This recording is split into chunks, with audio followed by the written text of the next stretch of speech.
My pool is finally done, guys. And of course, you guys are here to talk about cost. And that's exactly what we're going to do. We're going to talk about how much it costs to build the whole thing, each item, and what you can save and how you can save if you guys decide to build a pool and make a construction project just like this one. Let's get at it without further delay. Hey guys, welcome back to another episode. If it's your first time here, welcome of course. And to all my long-time subscribers, welcome back. Now guys, we're here.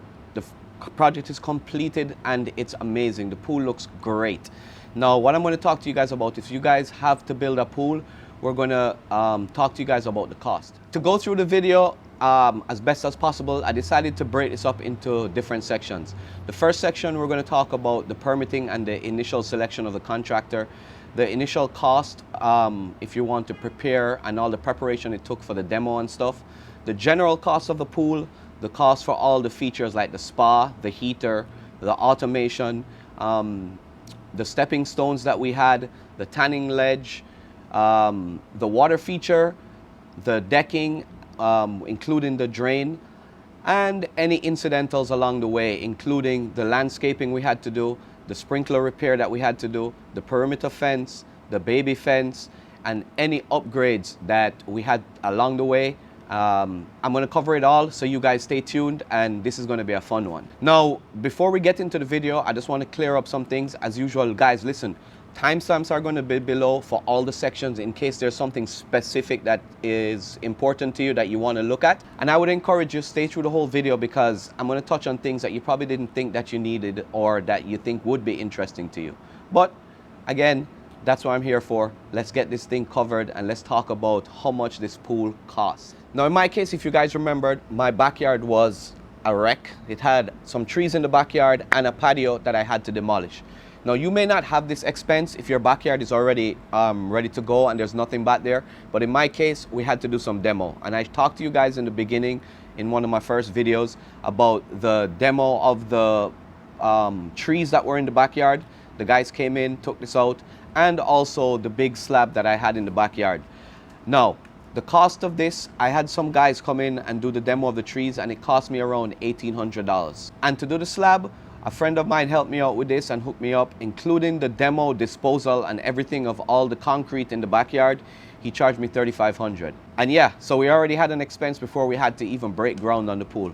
So there you have it. Now in our case, we decided to go with a design which I talked to you guys about, where it was pretty much a rectangular pool along with a spa that's set in the middle and raised a little bit. Now the initial cost to do this, if it was just a bare pool and this was the only thing that we had included, would have cost us around $58,975. So that's the cost just to dig the pool and install the pool. All right. Along with that, we also had a permit fee. So you guys need to take into account how much the permit is going to cost. It may vary for you in different municipalities, but for me, the cost of the permit was about $3,200. Again, the pricing for the pool is going to generally depend on your design.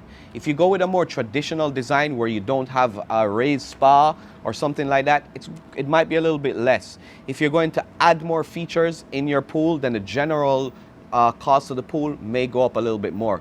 But for our design, that's what you can expect. Which leads me into the next thing, which was the spa.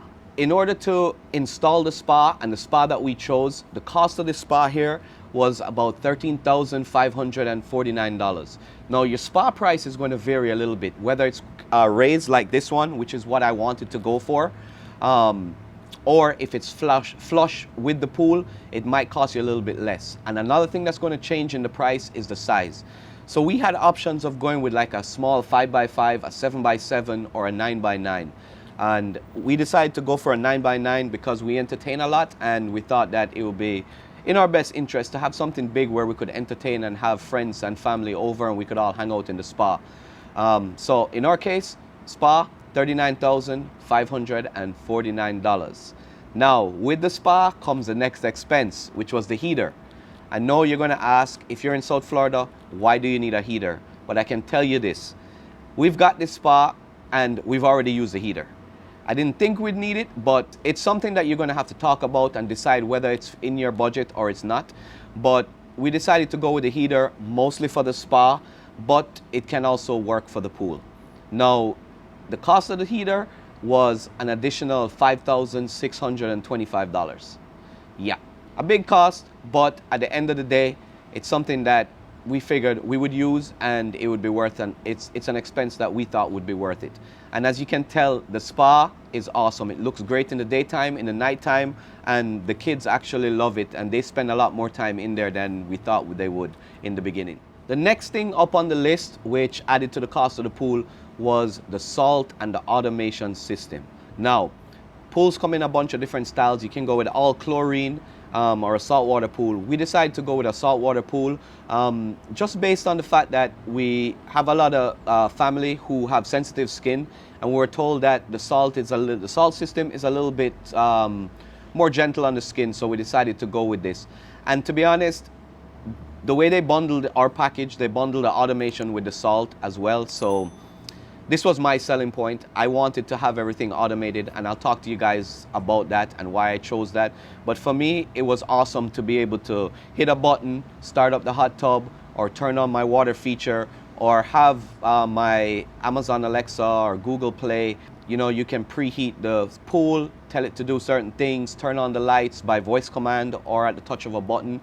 This was something that I thought would add to the convenience, and for me, this was one of the things, must-haves on my list. So this is something that you may not want to do, but just to give you an idea, to install this system, it cost me $4,650. Yep, $4,650. Now, once you get into building a pool, you're going to realize that there are some features that you never knew existed and things that you want and you see on TV. And this was one of the thing that I'm going to talk about next is something that my wife wanted. She wanted to add a little something different to the pool, so she liked the idea of having stepping stones, and we came up with a bunch of different scenarios in our design. And originally we were going to have the stepping stones inside the pool on the tanning ledge, so we could kind of walk across and have an access to the spa. But at the end of the day, we decided we wanted a little bit more space on the tanning ledge, so we moved the stepping stones to the sides of the spa. And you can see here, it adds a little different look to our pool. But one thing we didn't realize when we did it, we wanted to have it on the side of the spa so that somebody could sit there and kind of talk to us while we're in the spa, or you could have somebody, you know, step there and use it as another step to get into the spa. One thing we didn't account for is the cleaning. Now, when we cleaned our pool, we found out that there are little crevices in the back that makes it a little bit more difficult for us to brush out. A lot of leaves and stuff get stuck there, but again, at the end of the day, it was something we could live with because it was something that we wanted to add to the pool. And for the price, it actually didn't work out to be too bad. To add the stepping stones, it cost us about $21.90. And like I said, the reason why we went with 2 instead of 4 is what's going to take me onto our next feature, which is the tanning ledge. Now, the tanning ledge is something that we were definitely wanting as one of our features.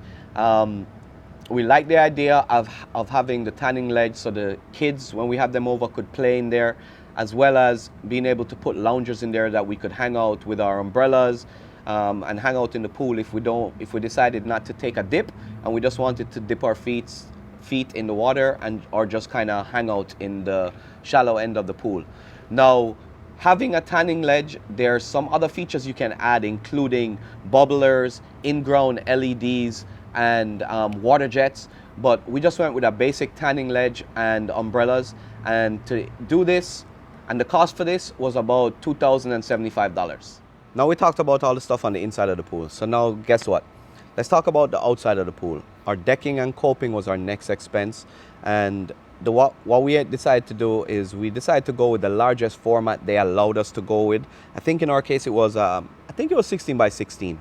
So we went with a 16 by 16 staggered install versus the standard side-by-side install to give it a different look. But the decking and the coping cost us an additional $5,646. Now, obviously, of course, you can choose to do a bunch of different stuff with your coping, go with more modern looks, but for the base feature, we decided, you know what, let's stick with what they gave us. We'll just try to get the biggest format tile that we can, and we'll go with that. The last feature that I want to talk to you guys about that was actually included in our pool in the original cost was our most expensive addition. Now, this was a huge cost for us, and this was the water feature. Now, for us, the water feature, you know, we had options to go with the waterfall style, rock style waterfall. So we decided to go with a water feature, which was kind of more like a sheer descent waterfall style. And my wife and I toiled with this design for a long time, but we decided we wanted to go with this. Why? We live right next to our main gate, and the noise, if you guys can hear, with cars honking their horns and stuff, can be distracting a lot, especially when we have guests over and we just want some peace in the back. So we decided to go with this water feature versus just a spa spillover, and just to give us a little bit more of background noise to drown out some of that noise at the gate. Now, this wasn't cheap. It's actually cost us $14,055. Yes, you heard me right. $14,055. However, at the end of the day, it's what you want or what your significant other or what you guys can compromise on. And we thought that having this feature would be a nice feature to have to our pool. And of course, like I said, there are a bunch of other stuff we could have done for noise. Like they have jets that shoot across, but at the end of the day, we thought it wouldn't be loud enough, and we kind of like the waterfall tranquil vibe, so that's what we went with. Now, the last thing I want to talk to you guys about are the incidentals and the upgrades. So now the incidentals for me included the landscaping, sprinkler repairs, perimeter fence, and the baby fence. And you're going to ask me, well, do I need to do all of this? And the question is, or the answer is, I don't know. It just depends on what happens in your scenario. I can just tell you what it cost me so you guys can have an idea of what the total cost is. So now, obviously during the pool construction, the guys tore up the grass and the sod, and my landscaping in my back was terrible. So to redo my landscaping just for the sod alone, which is what we did as a base to get everything back to normal, was about $5,000. Now my sprinklers were damaged, and you guys are probably going to have this issue if you have sprinklers, because they're going to be digging in your backyard. There's no way they're going to get away from it. I do tell you though, if they break your sprinklers, please have them find the lines. If they break it, go turn on your sprinklers and see if you can locate where the lines are and mark it, because this is going to help you in the future when you have to come back to repair it. Important note, turn on your zones, see where the leaks are coming from, and mark it so you can go back and dig. Now this, I saved a lot of money on this because I did this myself. And if you guys haven't seen my video, go check it out where I show you how I repaired all the sprinklers. This only cost me $950, which was basically just in piping and fittings and my time. Another expense that we had to face was a baby fence. Now in our municipality, having a pool, one of the security and safety features you need is to put up either a baby fence or an alarm. In our case, we decided to go with a baby fence around our property, or around the pool, I should say.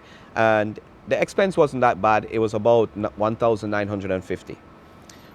An expense I didn't account for though was a perimeter fence. We didn't have a perimeter fence before, and unfortunately for us in our municipality, not only do we have to have a baby fence or alarm, we have to have a perimeter fence to stop people from the outside wandering onto our property and jumping in our pool and maybe drowning, whatever it was. But this was a huge expense for me. My property sits on a pie shape, so I have a lot of fence line, and the total was about $11,500. Yeah, I said the same thing when they gave me the price. I wasn't too thrilled, but as a matter of fact, they wouldn't even allow me to fill the pool or plaster the pool until the fence was in. And that's what took a little longer, because I didn't anticipate that the perimeter fence permit would take so long. But it is what it is, and we had to pay for it. Last but not least, I'm going to talk to you guys about upgrades. The pool company they're in business, right? So obviously they're going to sell you a pool. But what they're not going to tell you is they're going to not tell you that they're just giving you contractor grade stuff. Now, for me and my wife, there were 2 or 3 things that we wanted to go and spend a little bit more on, which included the tiles, the plaster, and the lights. So what we ended up doing was we changed the tiles from the contractor grade to a custom tile that they had in the showroom. and also the plaster. Instead of going with the regular sea light blue, we decided to go with a darker blue, which looks awesome, especially in the evening time when the sun sets. It gives that deep blue feeling like you're deep out at sea, and it's awesome. The LED lights we also went with were the small nicheless lights by the sun deck. We decided to go with these because it looked a little bit more streamlined and a little bit more modern, and that was the look we were going for. Let me tell you guys something though. If you guys decide to go with upgrades, do your homework, because you can save some money during pool construction. Every little penny counts. So what we ended up doing was we wanted the new plaster and the upgraded tile. So what we went out and did was we contacted the manufacturer and purchased it directly from them. So we were able to get a credit for the contractor grade tile, and all we paid for was the difference in the tile from the manufacturer directly. We did the same thing with the plaster. We just purchased it directly from the manufacturer, and we were able to get it a credit back for the contractor grade plaster, and the offset wasn't too bad. And that was what we did, and that was how we were able to kind of cut costs and save a little bit. Now, let's talk about the totals, add everything up, and see how much this whole thing cost. All right, so for the grand total, let's add these things up. At first, we got the tree demo, $1,800. The slab demo, $3,500. The pool construction of the general construction of the pool, $58,975. The spa, $13,549. The heater, $5,625. The automation, $4,650. The stepping stones, $2,190. The tanning ledge, $2,075. The decking and the coping, $5,646. The water feature, $14,055. The incidentals, including the landscaping, $5,000. Sprinkler repair, $950. Perimeter fence, $11,500. The baby fence, $1,950. The upgrades, $5,868, which included the tiling upgrade, the LED upgrade, and the plaster upgrade. I broke these things up into a couple categories just because some of them may not apply. Like for example, the prep, including the tree demo and the patio demo, the total came out to $5,300. The pool, the general cost, including the permit, total was $109,965. The incidentals, including landscaping, sprinkler repair, perimeter fence, baby fence, all of that came up to $19,400. The upgrades, which included the tiling, LED, and the plaster, came up to a grand total of $5,868, which brings the grand total for everything that I've spent so far to $140,533. Yeah, I'm not too thrilled about that. But it is what it is. The type of climate that we're in, the price is the price. Now, I'll tell you this. The pool construction wasn't the cheapest contractor I went with. However, I can tell you this, after being in the contracting industry, it was a good choice. The contractor was awesome. We didn't have any problems with them, no issues. And if you live in South Florida, you know that that can be a problem. So do your due diligence and check my first video where I talk about what you can expect and what you should look for whenever you're trying to hire a contractor to build you a pool. Again, $140,533. Now, as you can see, some of the stuff may not apply, like the demo and the prep, you may not have. The perimeter fence, you may not have. So you can go through and kind of get an idea of what you might be looking at and where you can save. If you don't need a heater, you don't need to get a heater. But if you want a spa, I suggest get a heater, because at the end of the day, you're going to be complaining and wish you had one. But you can always add one after if it's something that you want to save money from on the front side and do it later. Guys, with that said, that brings my pool project to a completion. Now you guys know the price, you know the process, and I hope you guys enjoyed the journey with me in building my pool. As you can see, the pool came out great, from the spa to the water feature to the tanning deck, to the waterfall, to the spa spillover, to the lights at night, to the automation, being able to, at the press of a button or with my voice, prepare the hot tub and turn the water feature on. It was worth it. if you guys do decide to go with a contractor, you guys know the drill. The links are in the description if you're in the South Florida area. I can't recommend Essex Pools enough. They were awesome. And as you can see, the job was good, really good. My wife and I enjoy it, and we're trying to swim in this thing and use this as much as possible. If you guys enjoyed the video, don't forget, give me a thumbs up, hit that subscribe button, and also, please, check out my other videos and stay tuned, because now that I have a pool, it means more DIY projects. So I'm going to be talking to you guys about how you can maintain your pool and how you have and what you need to do if you need to fix things, install things, and do all that good stuff. Once again, thank you guys so much for watching. Until next time, I'll catch you guys in the next video.